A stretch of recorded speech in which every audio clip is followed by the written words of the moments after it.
Okay. I see I got two people in here.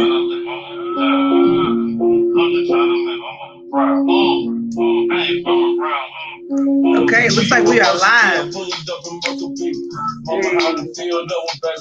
Hey, just for the mamas out there, y'all. Hey. Couldn't do nothing right like a lefty. Hey. How are y'all doing? Welcome, welcome, welcome. And today, this is Moms in the Dugout. We are made in the dugout. These moms have made a point to make a definite effect, not only in their lives, their family life, in their kids' lives. Y'all, it is about to be lit. We got a few moms here. They are ready to drop some gems on us and give us some tips and tricks how they are breaking generational curses, how they're managing their time and growing their business. It's just so exciting to have moms in the dugout, y'all. So the first person we want to bring to the stage is Miss Stephanie. I'm going to bring her up, and we're going to get this rolling. So let's see. Hey, how are you doing today, Stephanie? I'm good. I'm here. You here? You feeling better? Somewhat. Okay, that's good. We're going to get there. I'm telling you, one day at a time. So let's see. I gave you the question of what do you think is your biggest achievement? Was your biggest achievement as a parent and as a mompreneur? My biggest achievement as a mom was I never gave up. There was plenty of times I wanted to just say forget it, but I never gave up. I never gave up because I know my kids didn't deserve that for me giving up. So I knew it would affect them if I gave up. So the most important thing for me was I never gave up. I worked full time, went to school full time, got a degree, got degrees, and both my kids graduated from high school. I got one that graduated from college, getting her master's now. So I never gave up. Never gave up. Never gave up. Part of the mompreneur, when I started my own business, my kids was already adults. So they have supported me. They are my biggest cheerleaders. They keep me going. They have faith in me. So I have faith in myself. They tell me that I can do it. Especially my son. He encourages me every time we talk. So unfortunately, I'm breaking these curses. I'm the first person in my family to start my own business. So yes. So I'm just happy and I'm grateful and fortunate that God has lead me on this path. And like I said, my biggest accomplishment, I never gave up. That's good. That's a really good achievement right there, is to never give up. Thank you so much, Stephanie. If you want to stick around, like I said, I'll be bringing you back on later on. And we're going to jump into the next question here. We're going to bring up Miss Lucretia West. Let's see. Hey! Come on in with these Creek quotes. I know you got some. I know. So the question that I gave to you was, what's up, King? I knew he was going to come. The question I gave to you was, what was your biggest hurdle parenting and starting a business? My biggest thing was being scared at first because this is my only child. First, when you fall down, sometimes you don't mind jumping out, finding another job, doing this, taking risks because it's just you. But my biggest hurdle was me being scared because I had somebody that was dependent on me. But they always say do it when you're scared. And I've been away from my job since June last year. And business is doing really well. So that was my biggest hurdle, just learning how to juggle it all. So I can't hear you. When you took that leap of faith, right? When you was like, I'm going to step out here. I'm scared.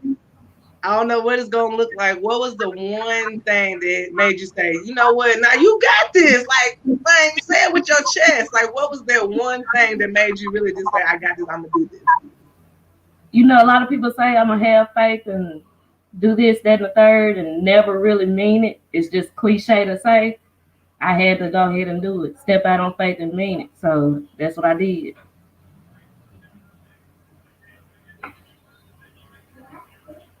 Your sound's off. And I'm on mute. That is so dope because that fear, ooh, listen, Yeah. y'all, fear is not your friend. And I'm just thankful that you are here to share with somebody. Just don't just be I know, just don't say it, but actually do it. Live by that. Take that chance on yourself. Jump out there, y'all. Fear is not your friend.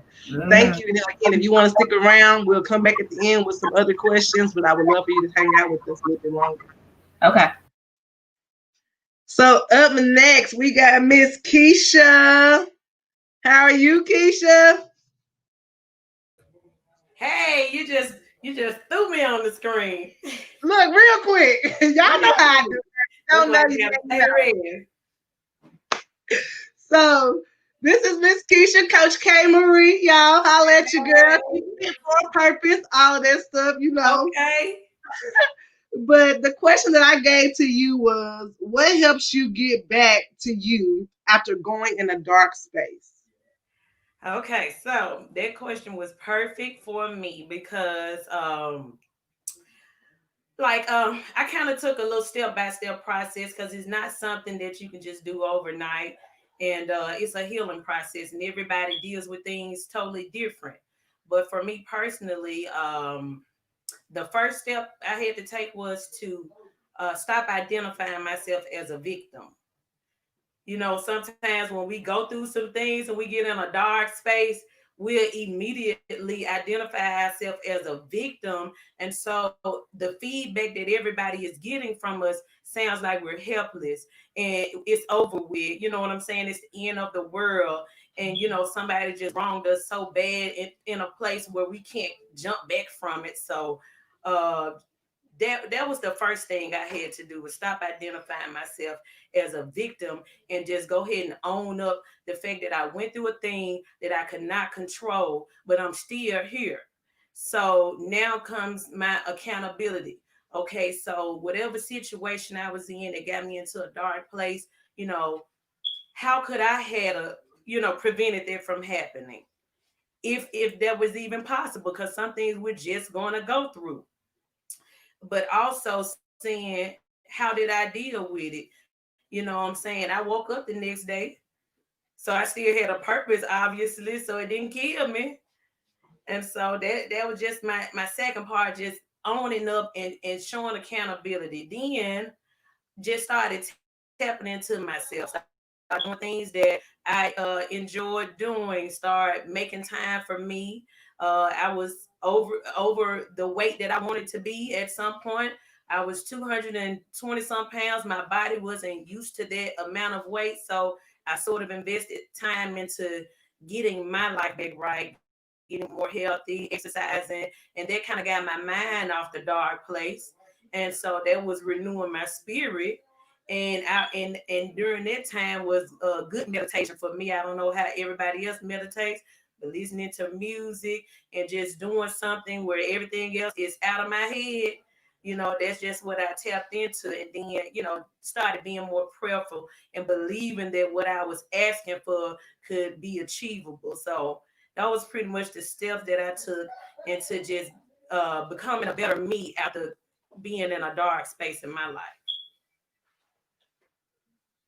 And being in a dark space, I'm not talking about just a loss of loved one. I'm talking about a loss of loved ones. I'm talking about separation from two marriages. I'm talking about miscarriaging. I'm talking about bankruptcy. I'm talking about the dark places that we have all gone. So, to keep on coming out of them. That's right. I'm telling you. I'm telling that right there is everything. Because what we get in them dark places, and I think a lot of times we feel like it's not happening to other people. Like, man, can't nobody really be dealing with the same stuff I'm dealing with? They ain't going through a divorce. They ain't dealing with no at the same time. They ain't sick. They ain't doing this. They ain't depressed. Like, but it's other people out here in the world that's in these same places. But like you said one thing important. You woke up the next day like I'm still here, so I have a purpose because I'm still here. It's not over with yet. Yeah, and so So this shows my kids how you can come out. You know what I'm saying? It that's shows them right. strength. That's good. That's good. Keep getting up. Keep being resilient. Thank you, Keisha. Hang Thank you around for with us having towards the end. me, Coach Tia, made in the dugout. Yes, hang around with us for a little bit. We're gonna have some more questions at the end that'll be fun. We'll keep it all lively and stuff like that. Let's see, I'm gonna take you down. And next we're gonna bring Miss Jasmine to the stage. Hey, Hey, Miss Jasmine. how are you? I'm doing well. How are you? Congratulations on y'all 1 year mark. I saw that Thank yesterday. You know I you. promote you. So let's see. I had a really good question for you. The question for you, and I think you actually chose a really good question, and I really love what you're doing. So the question I had for you was, how are you breaking generational cycles for your children? So, of course, business. Um, I just feel like a lot of things in this world aren't for us, and they don't teach us. They just teach us to work for somebody. You know, and that's not gonna work. As My dad, of course, he has his own business. Unfortunately, I didn't follow that based on hearing what everybody else said. Go to college, work. Those are the two main things. And at a point, I was just like, you work, but you work until you're 50 or 60. Some people 70. It's getting older and older, and I'm like, you want to have your own business and something to fall back on, something to have. So I just decided, like, okay, hey, we're gonna do this. But she came to me about it, so that got me really amped up. Like, this is something that she's interested in, so it's gonna be better. So I was like, we're gonna do it. Eventually she did want to do lip gloss, but I was like, I'm teaching her and installing in her the skills that will provide her, she could be able to sell anything or go and do anything on her own as a business, not just this small business that we have. And I just feel like that's something that we should teach to all of our kids. So yeah. I think that is so dope. And the fact that you're showing your daughter, at such a young age, is going to carry her so far. And I even find it very inspiring. Like, and I know our daughters are a lot alike in so many ways, child. They are so much alike. And so, They for are. mine, she's always like, well, what about this? Can I start this? And so I'm a real logical person. So I'm always like, okay, well, what about these? Like, are you working on these steps? What does this look like? And da da da da da. But like you said, those things are what break the generational cycles because we do have to start passing the plate down to our children so that they can have the information too. Like, I'm so thankful that you did jump in here with us because maybe there is a mom out there who has some kids who are like, mom, I want to start a business, but they just maybe don't have the resources or the tools. And now we have a team, we have a panel full of moms here who can encourage you and walk you through. We have, that you're here and they can follow like the model that you're using with your daughter. So I think that is absolutely amazing. So to you as well, hang around with us.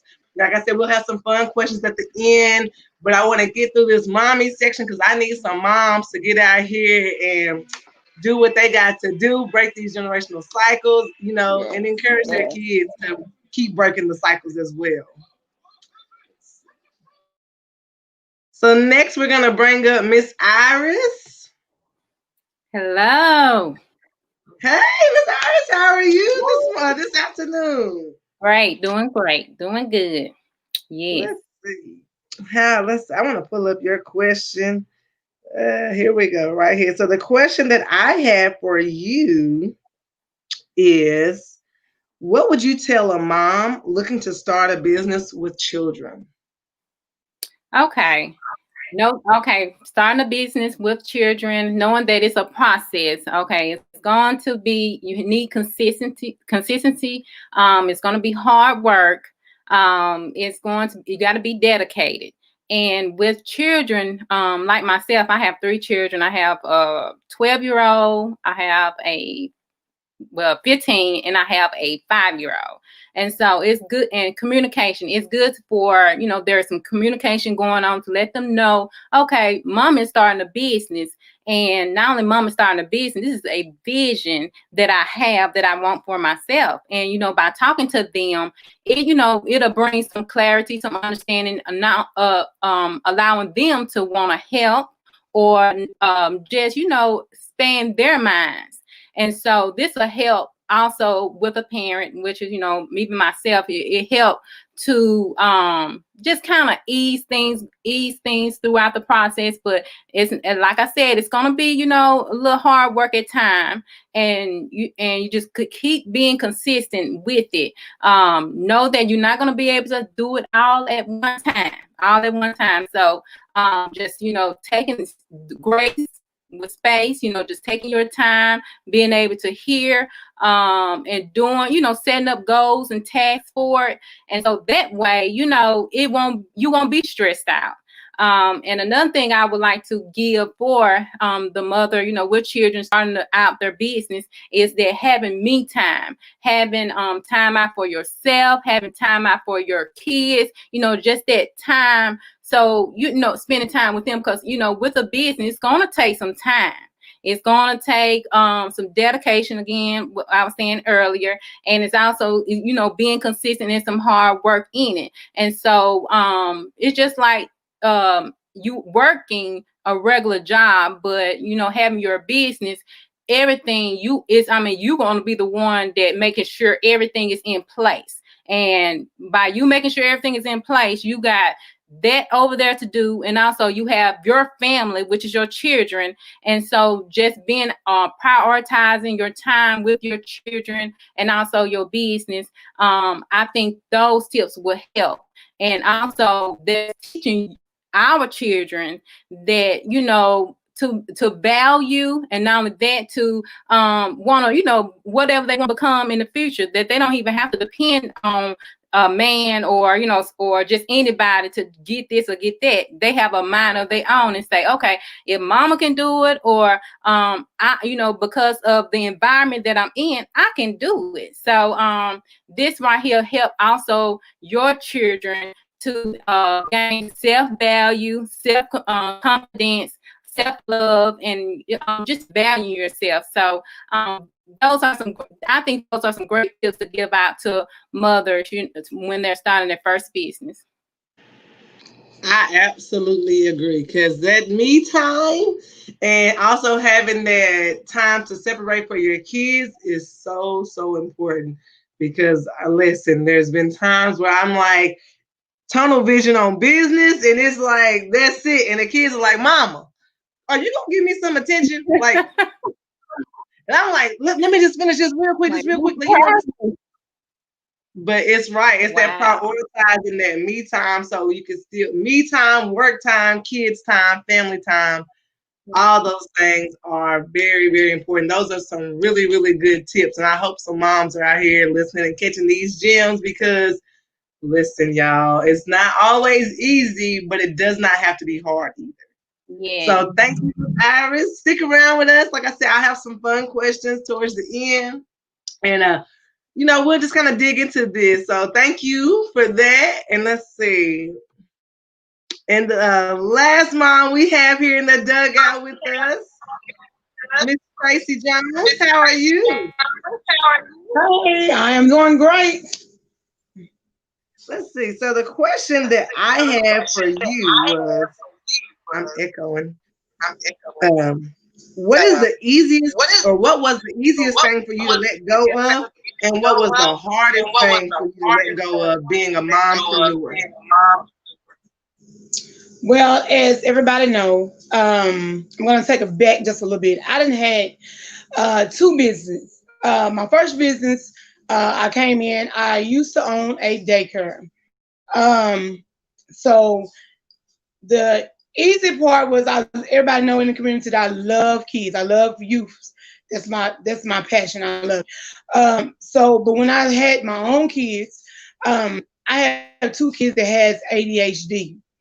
And I had to make a decision as being a parent, even though people trusted me with their kids and I love working with kids, I had to make a hard decision of deciding what I wanted to do. Either keep my daycare or focus on my kids that has the ADHD. So at the moment I only had one, it was my son. So I had to make a hard decision of letting my daycare go because people trusted me with their kids. And what I mean, it means I had to give my child the equal opportunity of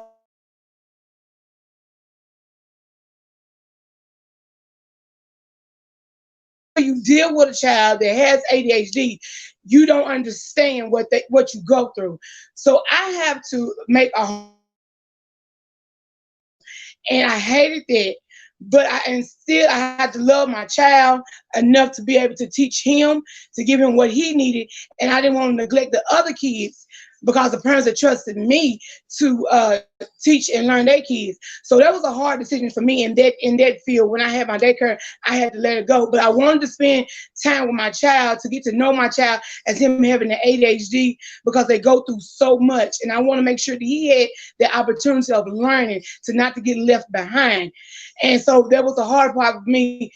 I had to tell the parents I had to give it up. I didn't want to, but I had to, in equal know for them to have an equal opportunity of learning as well as my child. So that was one to, it laid me back just a little bit. And then I went through some things like, okay, well, what I'm gonna do here, what I'm gonna do there. But God blessed me. And when I say He blessed me abundantly.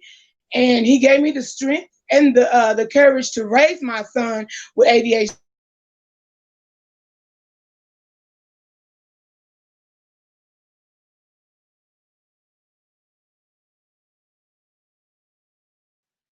So It I looks am like 48 years old, and God put it on my heart. Hey, we're in this pandemic, so the pandemic wasn't all.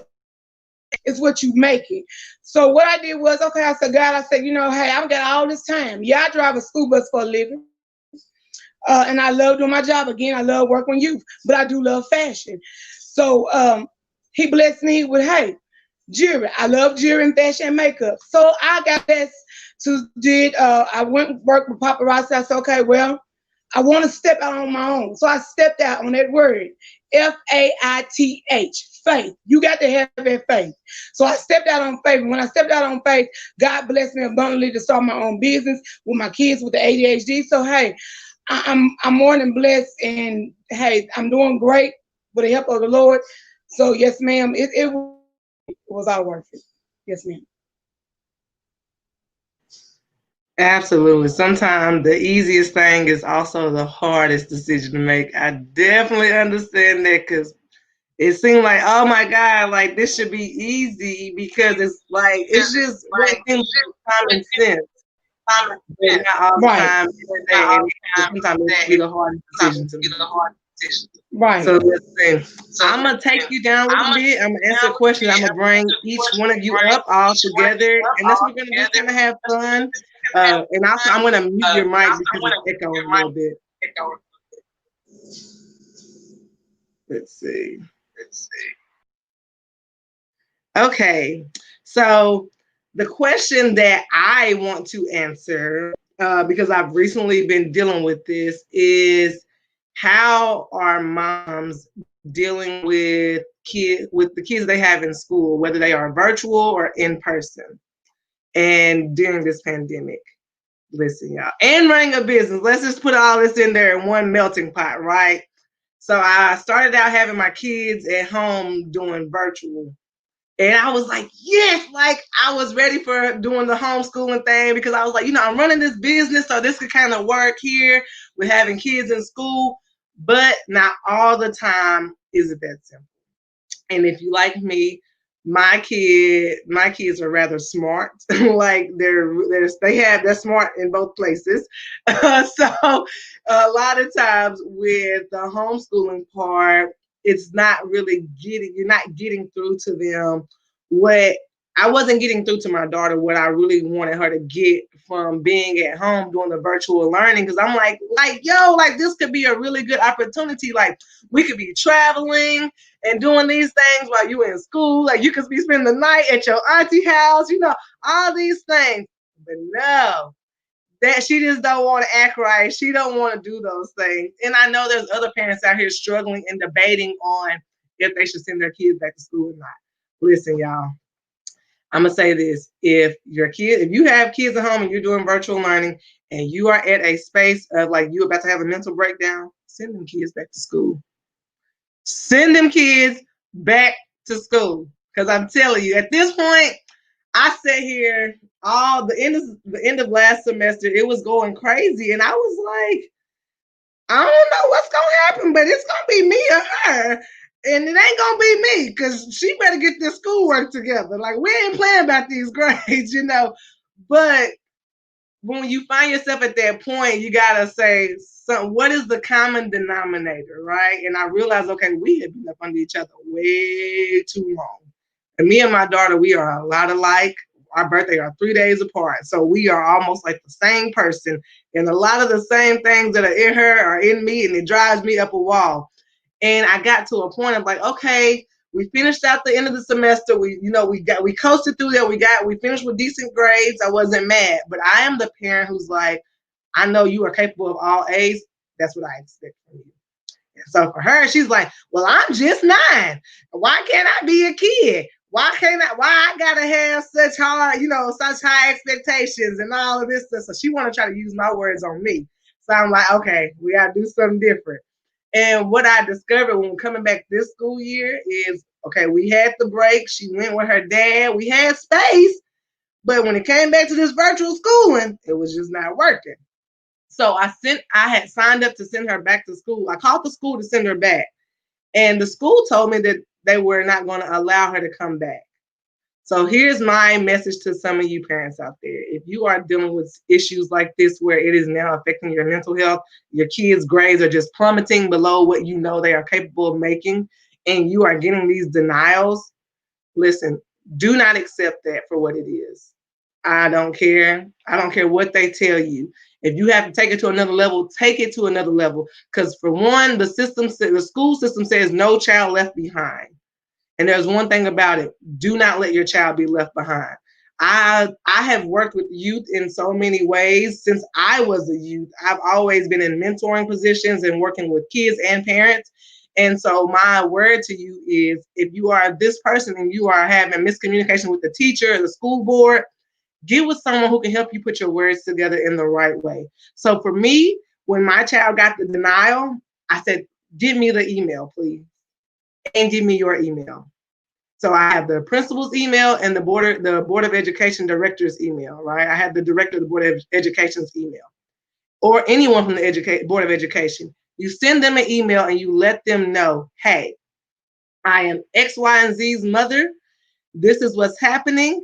I need my child to be in school. You will not fail my child. I will not fail my child. And if there is something that needs to be done differently, let me know. Otherwise, my child needs to be back in the school, and I expect my child to excel. And if you're not going to allow my child to excel, we need to have a conference. Because when you start letting these people know that you're not playing about your kids, they'll stop playing with your kids. I see it so many times that the Board of Education will allow your kids to slip through the cracks if you allow your kids to slip through the cracks, right? And with trying to run a business, and I still work a full-time job, I was like, I'm about to lose my mind. I'm looking at 3 screens daily, trying to get the business off the ground and get myself to a space of saying, okay, I don't want to work for anyone else anymore. However, I still got to be a parent. I still got my kids who need to learn, and I still have expectations for my kids. So we all have to get to a space of really paying attention and prioritizing these things as well. If you know that trying to get your business going and trying to keep your kids' grades right, and you're just like mentally out of it, for one, go get a therapist. Because I was like, listen, we both getting a therapist, because I'm about to knock you upside your head, and I know you're ready to jump on me too. So we gonna get a therapist, and I'm gonna send you back to school. But don't have any shame around it. And I didn't want to send my kids back to school because of COVID. I was like, I don't want to send my kids to school, and then they got to go around my parents, and and stuff like this. Like, it makes it all so hard, and it seems so hard. But do not feel shame around doing what you have to do, because at the end of the day, we only got this one life to live. We have to do the best that we can and teach your kids what they need to do. And when you do those things, it allow you to come back and have conversations. Now I'm saying, okay, let's set some structure. Let's set some boundaries around these things moving forward. And so now I'm going to start to bring the ladies back on stage. And I have a question I want to pose to each person. So they want to jump in and kind of give me a quick, brief description of where they feel like they lay. Or they lie, should I say. We'll bring everyone on. I'm going to mute you all out as you come on, and then I'll just call you out one by one, and you can kind of give me your take on this, because honestly, I need advice. I'm a mom, and I need advice, and I'm not afraid to ask.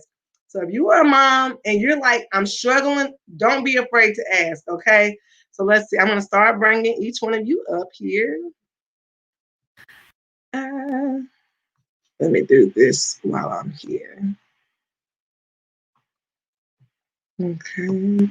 We got Prisha, Keisha, Iris, Jasmine, Stephanie,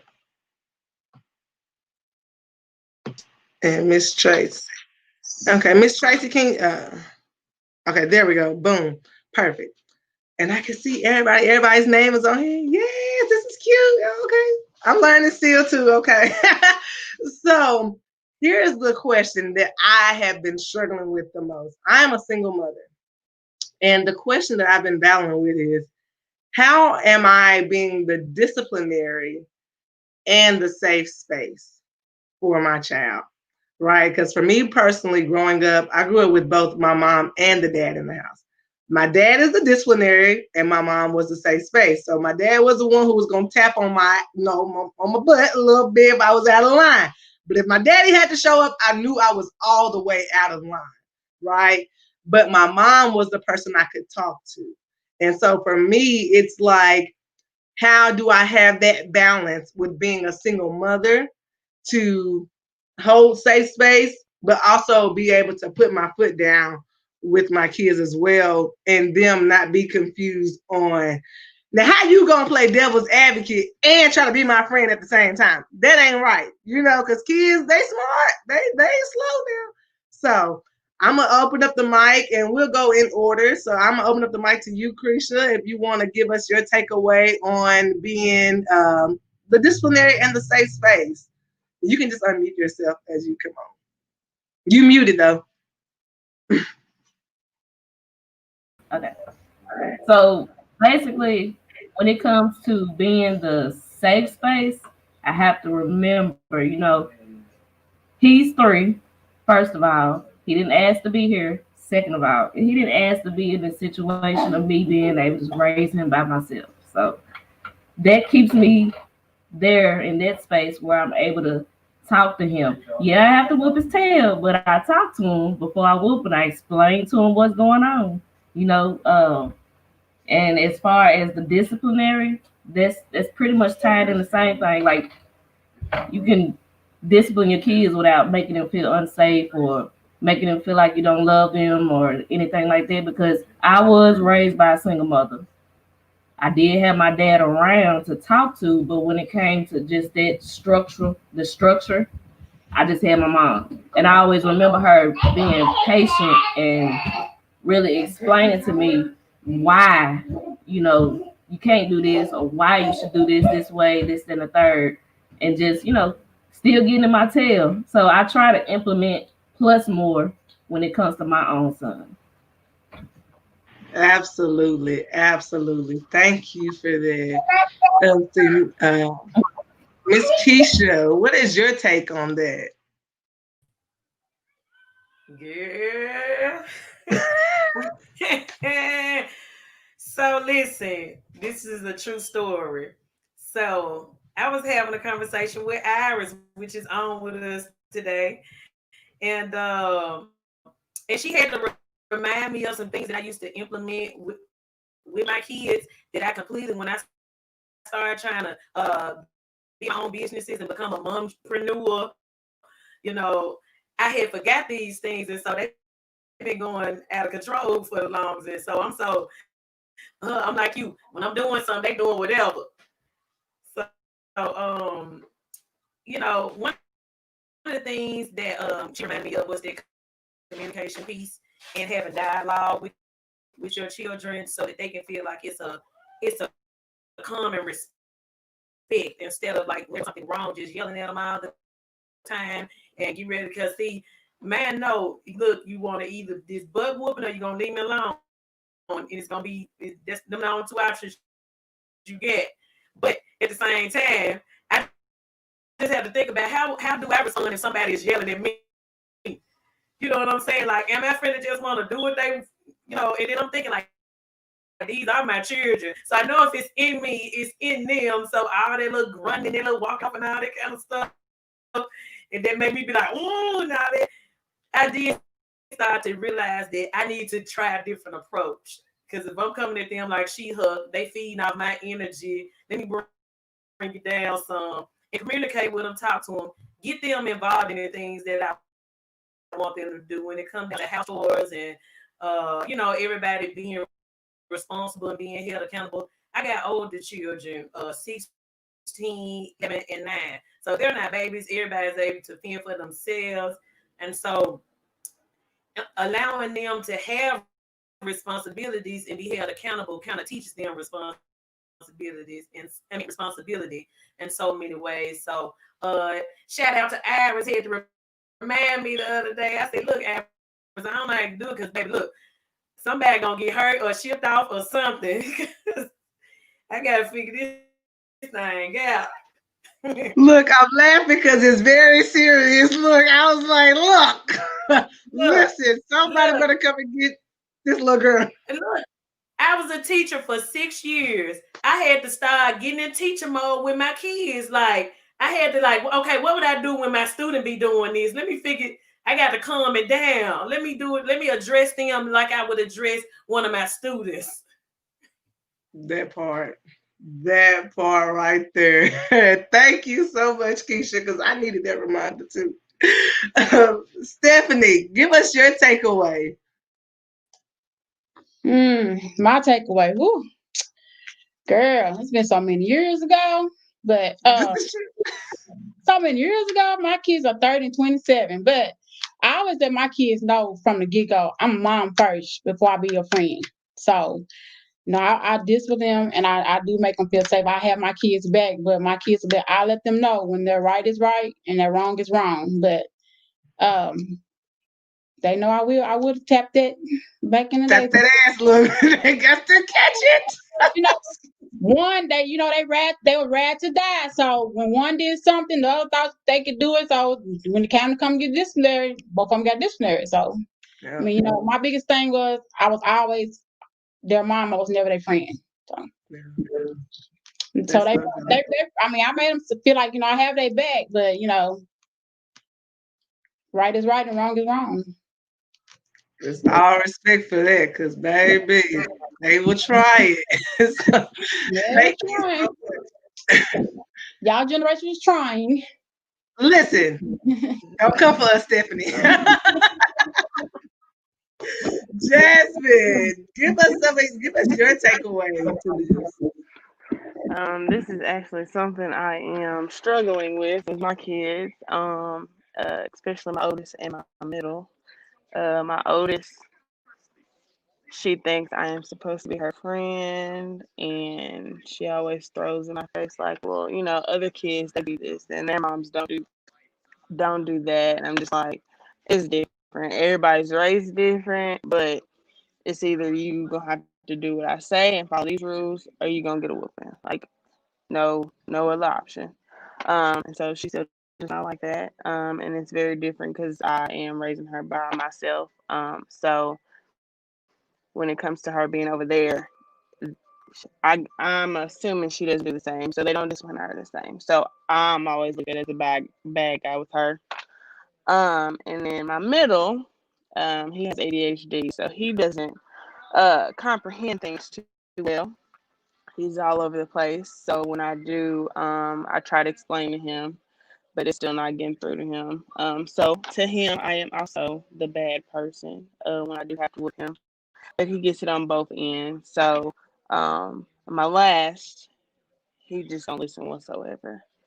He's only 2, so but I still try to get him to understand, like, you're doing this, so you are gonna get a whooping, which to me he understands. But I'm struggling. That is why we all are here in the dugout. Because listen, you are not the only one. My 5-year-old, I'm like, oh, she's so sweet. She's so loving. But I'm like, but you gotta watch her. Because if you don't watch her, she'll get you. Because she know. But at the same time, she gonna be like I hear her, like they'll be back there sneaking. She got good ears. She like, Mama's coming. What y'all back here doing? The 9-year-old, she ain't heard nothing, but the 5-year-old, she hear everything. She trying to give everybody heads up, like, get it together, y'all. So they be on some sneaky stuff. Yeah. Miss Iris, since Keisha said you came in with the good jewels, so come on, help us out, Miss Iris. Wow. But this is great. This is great. We all getting together because you look at it, when we was coming up, we had our neighbors, we had our, parents, like our aunties, everybody pitch in, Everybody gonna get you. Yes. And you couldn't really tell if our parents was stressed out about us, but, every generation, if you think about it, it's totally different. When we was coming up, we totally different from the one before us and the one now. We look at them, it's like, oh my gosh, like they are so smart. Like you just said, some things that they do. And I just want to say that there is no perfect way of training. No perfect way of parenting. Parenting is no perfect way of parenting. And it's gonna take, us women coming together, or like we're doing now, giving advices, because every child is different also. And like she said earlier, that every household, is different, how we raise each other. And so I just want to say that with our children, now with the discipline, even we breaking the generation of curse. But sometimes we look at it, whereas we don't realize it. We trying to better ourselves, and we want things. We want to, accomplish some things, and want our child to do this also. But we're not really just thinking like, okay, why are they acting like this? Or just just sit back and think, okay, just ask some questions like, why are you acting like this? Or why is this going on with you? Or just in some kind of way, communicate with them. And sometimes they're acting the way we're acting. It's like a mirror, and we don't even realize that we are doing that. And because we want to do better in life, we want to have our children, want them to have better things in life, but we don't realize that we are controlling them to be something that we missed out on, or we want them to be so they wouldn't be wanting to be like mama when she was coming up, And so I say this, discipline, I would say, yes, we have to discipline our children. Like, what is this discipline? What's the meaning for discipline? Discipline is teaching.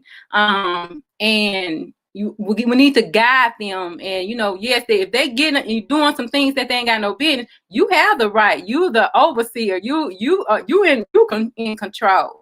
And with discipline, I say that I think that child, especially when they're older, that child, even a young child, letting them know, okay, these are the rules. These are the rules in the house, and we're gonna have these rules, and it's okay. You can ask them if they disagree with it. They have their opinion. It's okay. Allow them to speak their opinion, because sometimes they can have some things inside and they want to express themselves, and they're not able to express themselves, and so it's balling up inside of them, and that's probably reason why they react in certain other ways, because they don't know how to express themselves.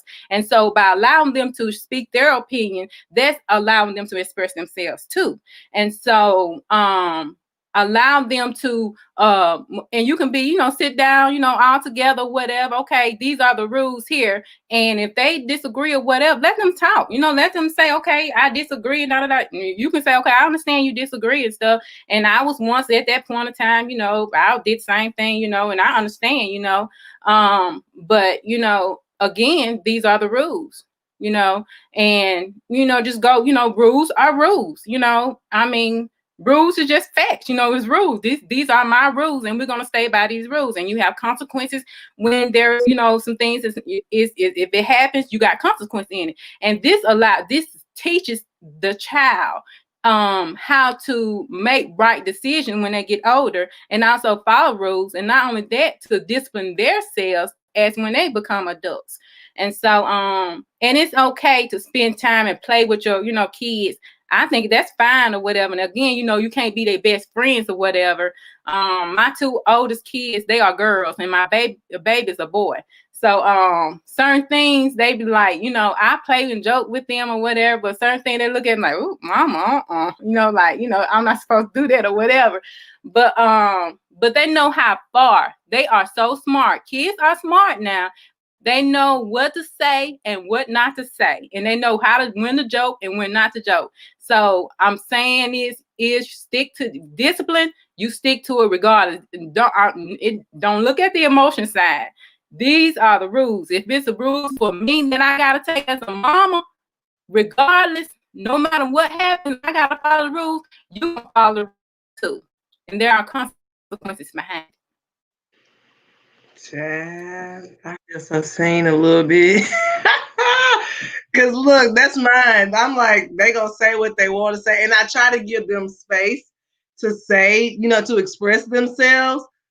But my oldest, for some reason, I think she has in her head like she can express herself to any and everybody, whenever, however she please. And I'm like, look, and you're not grown. Pipe down a little bit, you know. But she's like, I'm just trying to have a conversation. And when you said that they imitate us, everybody took me out of here. I almost got up and took off running. Because for like my family, I'm looked at as like the rebellious one, the one that always got something to say.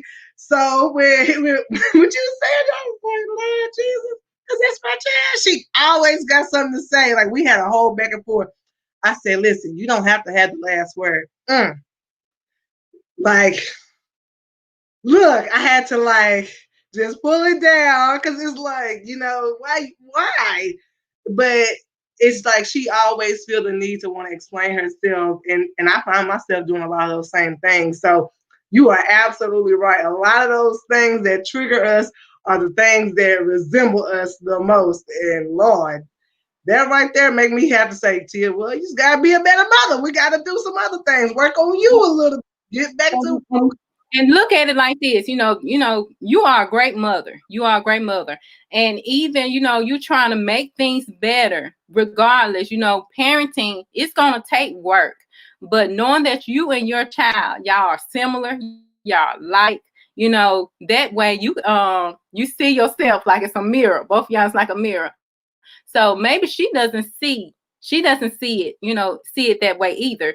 But, you know, just bring it to her attention in so many ways, you know, and, you know, just, you know, finding ways, you know, just talk to, you know, mama, you know, is, you know, like, well, you did this, you know, just bring up some stories about your childhood, or some things maybe at school, or some things even with virtual learning, you know, just, you know, try to get her to see what she's doing, and how she's acting. Just bring it to her attention, and just allow her to make those choices, but you bring it out there that, you know, by her making a choice, okay, maybe I do need to calm down, but you know, you showing her, okay, you got to calm down, sister girl, just like mama got to calm down, you know, you got to calm down, but, you know, in some kind of other words, or just allow her to see that you're going to have to calm down.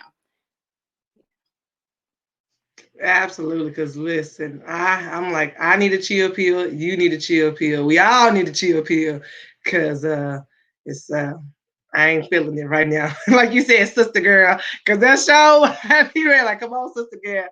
So lastly, Miss Tracy. Now, like you said, you dealt with kids, you ran a daycare. So I know you got some good tips for us. Cause come on with these daycare tips that we can use with these kids in this house. I don't know. Are you froze, Miss Tracy? Miss Tracy, are you there? I don't know. It looked like I don't know. I think she might be froze. So while we're waiting on Miss Tracy to jump back on here, I have a fun question for you, ladies. So what are you moms doing for either self-care or something to get yourself, to kind of be feeling yourself a little bit? What are you doing to love on yourself more right now? And we can go back and vice versa. So we'll start back with Iris and we'll go back to the tippy top. Okay, y'all, that's like kind of hard for me, but I say okay, that was one of my children right there coming in. That's fine. That's fine. I'm sorry, you all. Okay, I would say, and see, we got to be patient with them too. Yeah. But anyway, I would say right now I'm in a season whereas doing things for Iris, doing things, just stepping out of just exploring of want to do things on my own. Just taking time out if I want to, take guitar lessons. It's one of the things that I want to do. I said I was going to go and take some guitar lessons. And some more other things that I want to do. I said, this is my season. I'm going to take off and do it, and just go for it. So I say that's one of the things that just pamper myself and just like when I get off of work, come home. My two oldest girls, they old enough to be there for my son. And so if I want to go somewhere or whatever, I'm going to take that time and just go or whatever. And I say, Mama, be back, And so just having that time for myself. Absolutely. That's so good. Let's see. Miss Tracy, you back? Yeah, I don't know what happened. Sorry. It's okay. Did you hear the original question? No, ma'am, I did not. Okay, so the original question was, can you give us your take on being the disciplinary and the safe space for your kids? And then the additional question that I just asked is, what are you doing for self-care to love on yourself more? Okay, I hope, like I was talking, but I kept getting froze up, so I apologize. I hope I'm not repeating.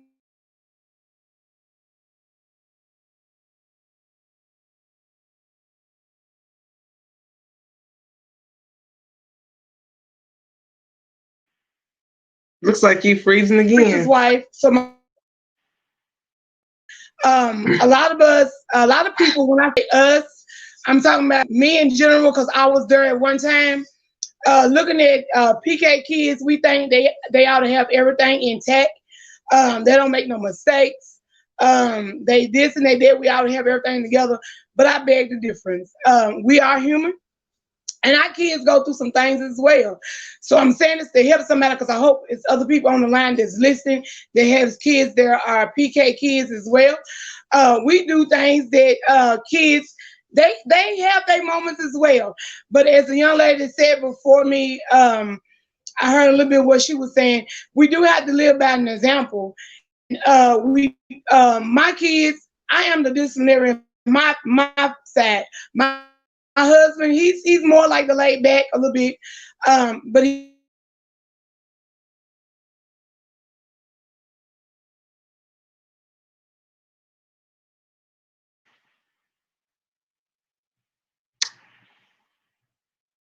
I think it's breaking up again.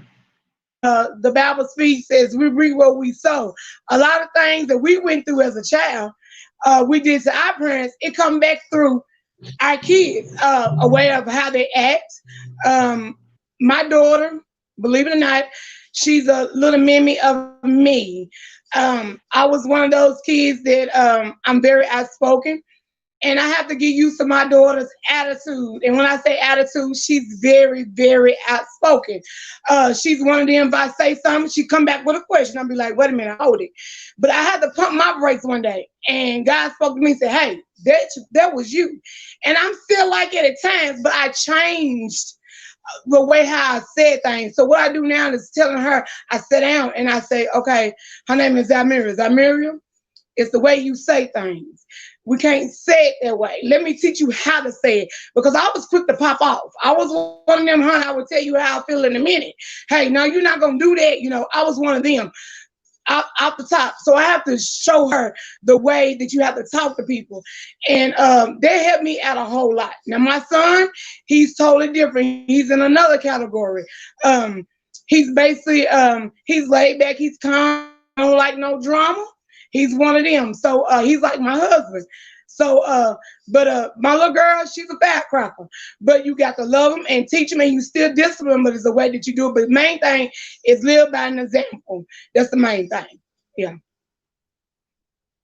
And then it showed me the time to love on me. I just get that quality time. Me and my husband, I asked my husband, you know, I know some of y'all, most of y'all are single, y'all don't have that moment of time. But sometimes being married, your husband gets tired too, dealing with the kids.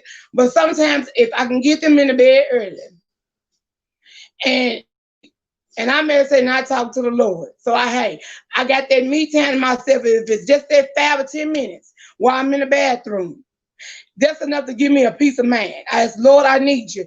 That's my time to shower me at time. Sometimes I can't get away. Then sometimes I can. But when I do just have that little moment breather, because sometimes we is, when I say we, because I got older daughters, a lot of young people, I hear people say they need that, I need that me time, I need this and I need that. I understand that, yes, we do need that me time. But when you sign up being a parent, a lot of times you won't get that me time like a day or 2 or 3 breaks. You have to remember God gave you them kids and them are your babies. Yes, you need to rejuvenate. Don't get me wrong, you need to rejuvenate. But like going on vacation, I need that week of vacation. You might not be able to get that week of vacation. You might be just that moment or that 10 minutes a moment. Just say, I just need a break, just to give me a moment, just to talk to the Lord, to give me a peace of mind. Because I've been there at times when the kids have got on your nerves. I use the word nerves. You be like, Lord, I need you. Come and sit by my Lord. Because, hey, right now I don't have the strength, but I need you. And he'll give you that strength. Be like, Lord, come on, Lord. Especially when my little girl is going off at the man. Lord, all right, I'm about to lose it. You know, just because I'm a preacher's wife don't mean I don't have those moments. So I go, but Lord, I need you. I need you to come and sit by me. Because right now, me and that Mary is not seeing eye to eye, you know. And I need you. And I'm going to call her because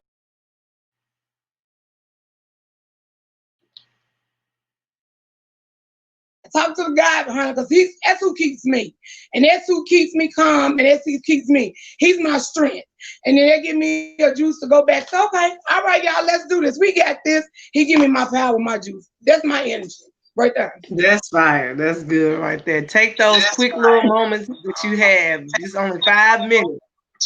Get you a little 5-minute little break. Thank you so much, Miss Tracy. Thank you so much. You're welcome. And then we got Miss Jasmine. So what are you doing for self-care to love on yourself while mommying and running this business and helping, you know, guiding your daughter to run this crazy business? Because listen, she doing it. Thank you. Self-care, 2 different ways. When I do have a break from all of my kids, I'll just go to Walmart, y'all, and just walk around the aisle. Or I'll try to go get my feet done. If I do have them, I will hide in the bathroom. Good 10 minutes. Good 10 minutes. That's all I need. But right now, that's what it looks like. We're gonna get better at this though. But them 10 minutes sometimes is what we got. But I can't wait to drop some tips. Miss Stephanie, what you got? What you doing for self-care and to love on yourself? At this moment, Miss Stephanie like going through some things. Like I've been struggling just getting over COVID. So, like I said, been in a dark place for the last 30 days. But before COVID hit, I get up on a Saturday morning, strike out, go get breakfast, go get my nails done, get my hair done, get a facial, go walk around, maybe go spend some money, go shop. But Stephanie getting back to that place though. I'm getting back to that place. It's coming too. It's coming. You have to identify it now. Now it's already out there in the universe. So now it's gonna come. Yeah, it's coming. Yeah, but I'm gonna get my me time in there, and trust me, I'm gonna get my me time in there. Regardless, I'm gonna get it in there. Regardless. Yeah, I'm gonna get it in there regardless. But yeah, I'm getting back on me time, yo. Keisha, what are you doing for self-care to love on yourself?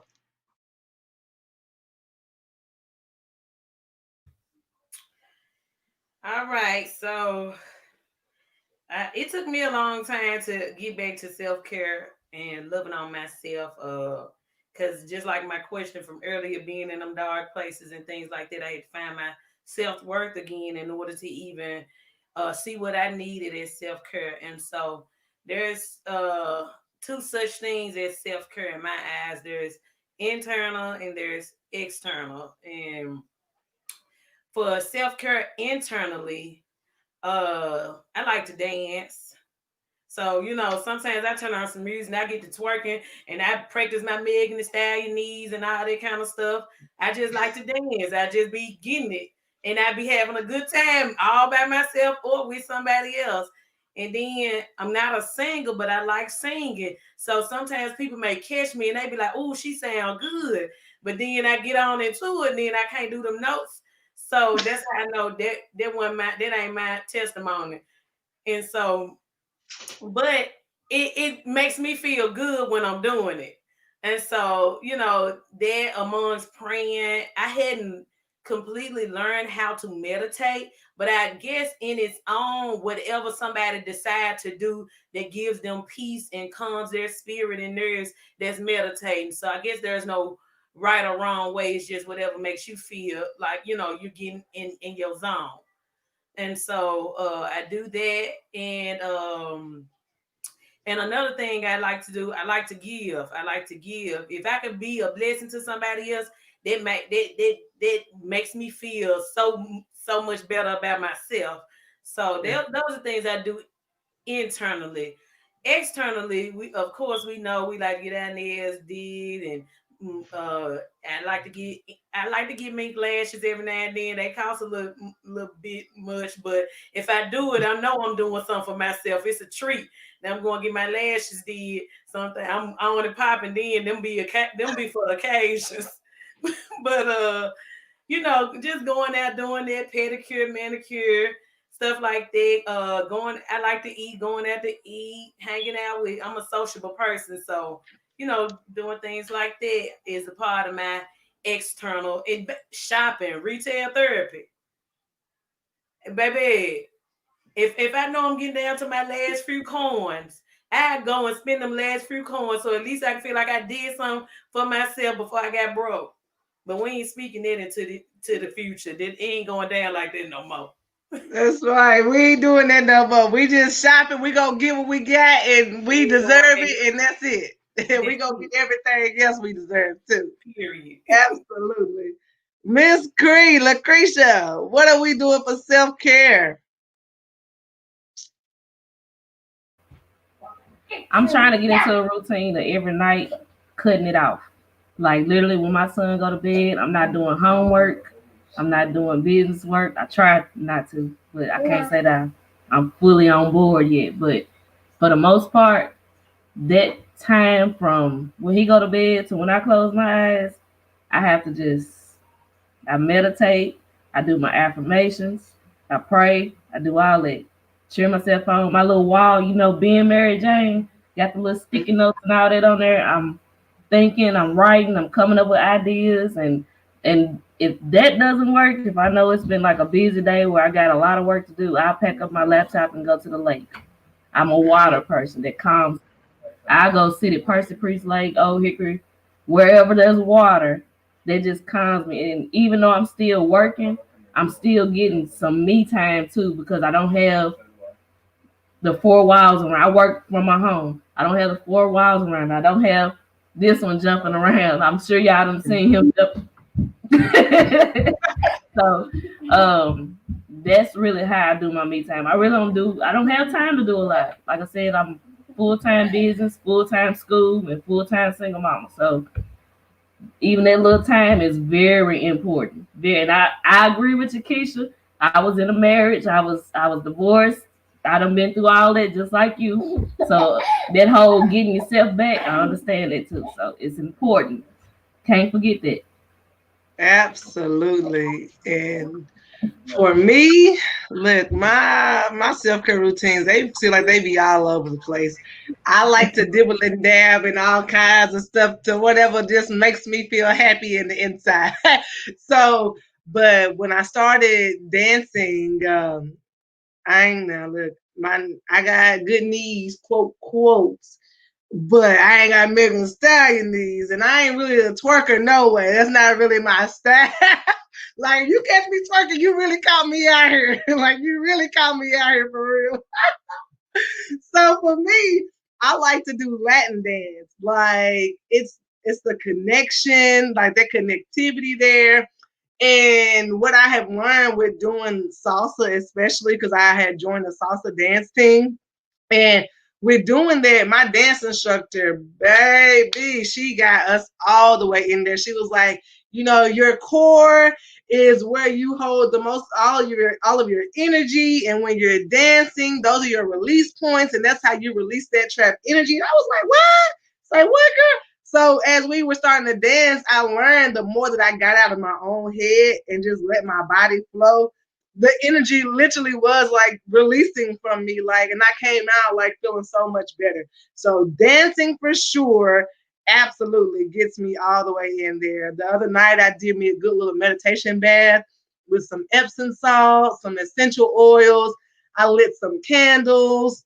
I had me a journal nearby. I have a hookah, so I set my hookah up, cut the lights off, and it was just me in my own space. And as I was listening to the meditation, the one thing I told myself going into it was, while you're meditating, if you have anything that comes up that really stands out, write it down. Right? Because sometimes I think we meditate, but we don't actually remember what we're kind of thinking about when we're meditating. So I put the journal there with me. So I was meditating, and I was like, that's a question. So I wrote that question down. And as I thought about that question, the answer came more and more. So learning how to meditate more and in the way that works best for me is a really good tip of finding out what helps you meditate. For me, the best thing that helps me meditate is getting on the road. And if anybody knows me, they know I probably live in my car because I'm always on the road, because that's just my safe space. So no matter if I'm going down these back roads out here in the country or I'm on the interstate, that's me meditating. I will shut the music off and just be in my head. I keep notebook and paper around me then too, and think if I got a good rider with me, I'm like, hey, can you write this down real quick, Or I'll get on my voice memo and I'll vocalize those things, and I'll say those things in my voice memo so I can get back to those things. And when I get to those spaces of like, I'm just not really sure what's going on, I need to kind of love on me. Sometimes you got to get through the ugly to get through the good. So if you need to complain a little bit, write that stuff out, get all that junk out of you, and then you're going to find yourself at a good space. But sometimes we got to get rid of all the bad apples so we can save the good ones. So other than that, y'all, I thank you ladies for joining me. I don't want to take up too much of your time. This was amazing. Like, everything about this call was so good. I hope there's some moms out here that could take these tips away with them and get it done. Like, start that business, mom. Like, don't quit on your business, mom or dad. Don't quit. If you need someone to hold you accountable, or you need someone to kind of give you some advice to kind of hype you up, we got Hype Them Up over there. I already know. She know where I'm pointing there. Yeah, Hype Them Up, Keisha. Hype Them Up, Keisha. And for me, like, I'm like, hype me up. Hype. Yeah. I'm like, Cree, shoot me a message every day, right? Every day. So Cree is sending me a message every day like, Tia, what can the universe do for you today? Who is Tia? Because I know a lot of us are like, I don't even know who I am. I done lost myself in this marriage. I done lost myself over this man. And I don't even know what I'm doing. How did I even get here? Because listen, they couldn't tell me nothing beforehand. And then here we are, like, we sit in the dark. We got the shades closed. We ain't trying to interact with nobody. We done lost ourselves.